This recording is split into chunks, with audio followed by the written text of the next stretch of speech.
taranja tsipikanety be ho an'ny club an'ny FCBT dia ikarakara fanana izy ireo ho an'ireo boss doublette boss zay mo no anarany ity fananana ity ka azo ny tapakila andehanana any Thaïlande izay mivoaka voalohany amin'ity fananana ity izay hotanterahana amin'ny faran'ny herinandro mo HMCBT Mahamasina izany fananana izany mitondra fanazavana mikasika ny izay ny filohan'ny FCBT.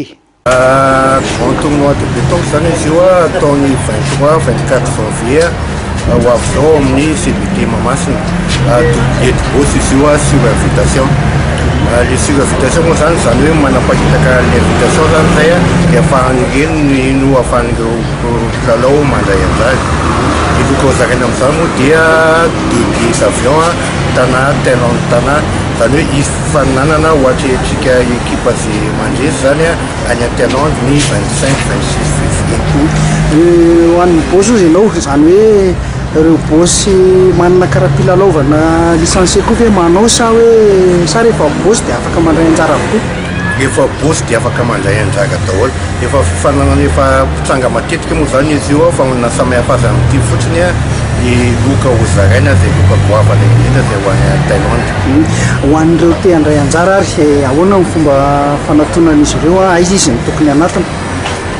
Ho an'ireo zay te handray anjara zany dia afaka manatona amin'ny CBT Mahamasina izy na tonga avy hatrany amin'ny andron'ny 20 sabotsy 23 janvier amin'ny andron'ny lalao. Ohatrany ahoana ny formule n'ilay compétition? Doublette boss zany le zany hoe olon-droa miaraka misy boss anankiray dia anankiray zay joueur zay alay. Tiako antanina hoe misy fanitsanana ve aloha zany dia avy eo miditra amin'ny phase finale sa ohatrany ahoana ny fipetraka? Araka ny mahazatra moa amin'ny fifananana tsipikanety be ohatr'izao dia tsy maintsy misy ny tour de poule dia vita ny premier tour de poule dia arakaraka izy eo na mbola hisy ny arakaraka ny mpandray anjara zany no ahafahana mametratraka mbola misy ny deuxième tour de poule fa raha ny mahazatra zany dia tonga dia miditra phase finale fa vita ny premier tour de poule. Rovina no farana ny fisaratana anarana?